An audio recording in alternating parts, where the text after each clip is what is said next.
সে বিষয়টা আমরা এখন জানার জন্য যাচ্ছি। আপনার নাম কি? আমার নাম মাহমুদুল হাসান। মাহমুদুল হাসান। আচ্ছা, যে অভিযুক্ত ওই ছেলে আপনার ছেলে হয়? আমার ছেলে। কয় নম্বর ছেলে? ও 1 নম্বর। 1 নম্বর ছেলে। আচ্ছা, এখন এখানে যে থানায় মামলা হয়েছে বিষয়টা কি আপনি জানেন? ওই কোর্টে মামলা হয়েছে বিষয় জানেন? জানি। থানায় অরেন্ট হয়েছে তা জানেন? না, এটা জানি না। ও যে নির্যাতন করেছেন এই বিষয়ে কি আপনি জানেন? ও যে মারধর করছে, বিভিন্ন রকম নির্যাতন করছে, এর সাথে কি আপনারা জড়িত আছেন না? মারধর করছে জানি। তারপর মারধর করছেন জানেন? একবার আমরা থানায় না, আরো একবার ডাকছিলে এই থানায়, এ নিয়ে বহুতবার হয়েছে আপনার বাড়িতে। আমাদের তো অভিযোগ আছে, অভিযোগের ভিত্তিতে আপনি কোনো সমাধান দিতে পারেননি। কিন্তু এই মেয়েটা নিয়ে আজকে ধারে ধারে কাঁদতে আছে বিভিন্ন জায়গায়। সে খোঁজ নিয়েছেন, একদিনও খোঁজ খবর নিয়েছেন, তার বাবার বাড়ি চেনেন, সব কিছু চেনেন। মেয়ের এই বাড়ি গেছেন, জিজ্ঞেস করছেন, মাঝে মাঝে নিয়েছেন। হ্যাঁ, আচ্ছা, এই ছেলে যে এই যে অপরাধ করেছে, হ্যাঁ, এটা হলে আপনার কগনিজেবল অফেন্স, মানে আমলযোগ্য অপরাধ। এই অপরাধ যে করেছে এটা কি ভালো করছে না খারাপ করছে? এটা তো খারাপ করছে। এটা আপনি খারাপ করছেন। এর আপনি কি মানে আইনানুগ যে বিচার হোক যেটা সঠিক, এটা এই ব্যাপারে আপনি কি চান? এটা আমি একমত আছেন? আচ্ছা, তাইলে এখন এই ছেলে কোথায় আছে? ঢাকা। ছেলেকে তো আপনার হাজির করতে হবে যেভাবে পারেন। আপনি ছেলেকে হাজির করলে তাহলে আপনি রিলিজ, আর ছেলেকে হাজির করতে যদি না পারেন তাহলে আপনি রিলিজ পাবেন না। ওইটা দিলে ওইটাই এক কথা। অ্যারেস্টার ম্যারেস্টার বুঝি ওগুলো না, আপনার যে ছেলেকে হাজির করে দিয়ে আপনারা দুজন চলে যাবেন। আমাদের ছেলে দরকার আছে, কিন্তু ওই ছেলে যদি আমাদের হাজির না করেন, কিন্তু যে ছেলে নিজের জন্মদাতা মেয়ে, ওটাকে আপনার ওর ছেলের জন্মদাতা মেয়ে, এটাকে আপনি দেখেছেন যে জানেন কিনা যে এই যে পিচ্ছি বাচ্চাটা জানেন তার আপনার ছেলের জন্মের আপনার নাতি হয়? তাহলে সে বলে কেমনে যে এই মেয়ে আমার না, পানিতে চুবাই দিয়ে মার দিয়ে তারপর বাড়ি আসবে আমার বাড়ির লোক? এর কারণ এটা জানেন না।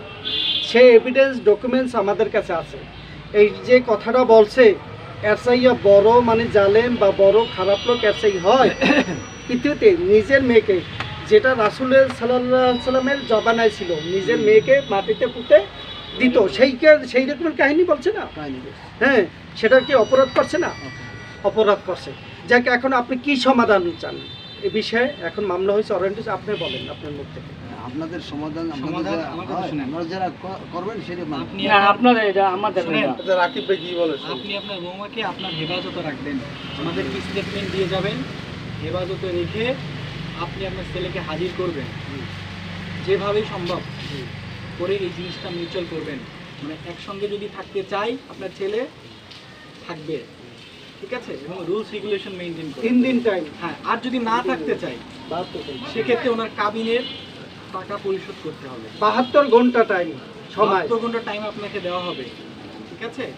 এর মধ্যে সিদ্ধান্ত নিয়ে নিতে হবে আপনারা কি এটা চাচ্ছেন নাকি চাচ্ছেন না। আপনার ছেলেকে ফার্স্ট হচ্ছে হাজির করবেন, সেকেন্ড হচ্ছে আপনার ছেলে এবং আপনার পরিবার মিলে বসে দেখবেন বোমাকে রাখবেন নাকি সেপারেশন দিয়ে দিবেন। রাখলে ভালো, যে বাদী যে মামলাগুলো করছে উইথড্র হয়ে যাবে। সেকেন্ড কথা, যদি আপনি অন্য আশ্রয় নিতে যান বর্তমানে বাংলাদেশে পারবেন না, ঠিক আছে? এখন কিন্তু ন্যায়ের পথে সবাই আছে। আর হচ্ছে যদি বাদ দিয়ে দিতে চান, সেপারেশন দিতে চান, সেক্ষেত্রে ওনার কাবিনের টাকা সহ একটা জুরি বোর্ডে খরচ ভরণ পোষণ মিলে আপনাকে দিয়ে দিতে হবে। এখন আমরা লিখিতভাবে আপনার থেকে এখন নিব 3 লক্ষ টাকা। আপনার কোনো আপত্তি আছে? আমার কোনো আপত্তি নাই।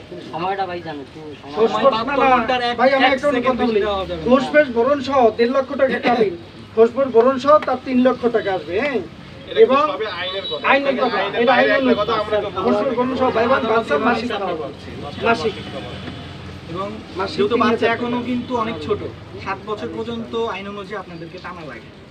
সুতরাং যে কাজটা করবেন মেপে করবেন। স্টেটমেন্ট কিন্তু এখনই দিয়ে যেতে হবে। টাইম 72 মৌখিক কথা কিন্তু আমরা রাখবো না। 72 ঘন্টা যদি দেন, আর যদি স্টেটমেন্ট বা টাইম যদি লিখে নেন, এখনই তো লিখে নিব এটা। ঠিক আছে? এটা এখন লিখবে এই বিশ্ববিদ্যালয়ের ছাত্র সব সম্ভব।